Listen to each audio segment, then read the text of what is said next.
ni namna gani kijana unaweza kudhihirisha ile nguvu aliyoiachilia kwako Mungu.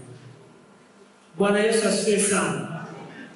Mafundisho yangu mara nyingi yamelenga katika kumtransform kijana, kumtransform fikra, mtazamo na akili. Bwana Yesu asifiwe sana.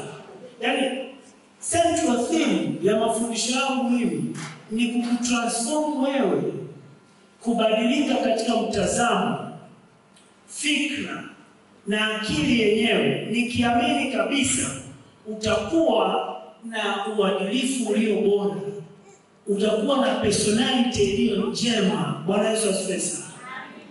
Ni mafundisho ambayo yanatija sana ukiyasikiliza. Ninaamini kabisa yatakubadilisha. Kila mtu kwa namna alivyo, kila mtu kwa namna alivyo.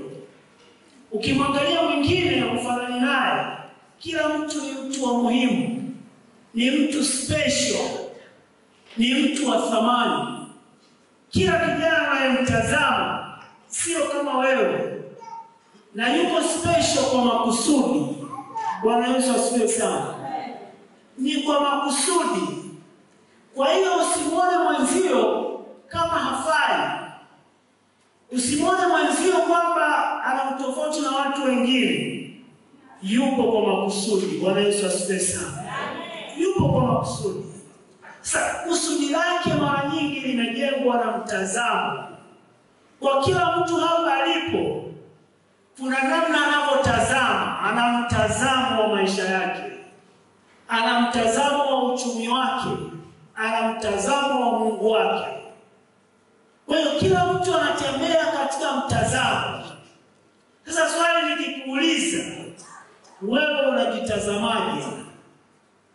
Je, unajitazama kama mhanga?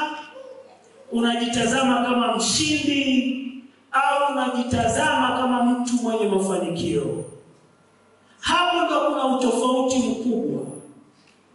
Inapofika hatua wewe unaanza kujitazama kama ufai, maisha yako yatakuwa kwa namna hiyo.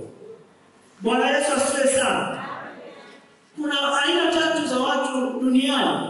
Kuna watu ambao wana mtazamo wa kujiamini kwa kiasi kikubwa. Alafu kuna wale ambao wana mtazamo wa kujiamini kawaida. Na kuna wale ambao kabisa hawajiamini, ni waoga. Ukitaka kutafuta watu walioshindwa katika maisha yao, ni wale ambao hawana mtazamo wa kujiamini, wale waoga. Sasa kwa bahati nzuri sana hatupaswi kukaa katika msingi wa uoga. Ukisoma Biblia inasema wazi kwamba mwanadamu ni uumbaji ulio bora. Bwana Yesu asifiwe sana. Yaani iko clear. Siku ile ya 6 anapofanya uumbaji wa mwanadamu, anaweka clear kwamba huyu mwanadamu ambaye ni wewe ni special, ni wa thamani, ni wa muhimu, ni uumbaji ulio bora. Na ndio maana uumbaji ulio bora ulikuja baadaye, baada ya kufanya ulimwengu, kuumba ulimwengu. Baadaye ndio akasema, akamleta huyu mwanadamu kwa vigezo kwamba ni uumbaji ulio bora. Swala la kujiuliza, ubora huu unatoka wapi?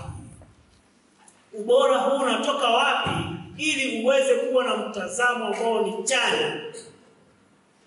Ubora huu unatoka kwenye vitu vitatu. Ubora wako wewe umeshikiliwa na vitu vitatu.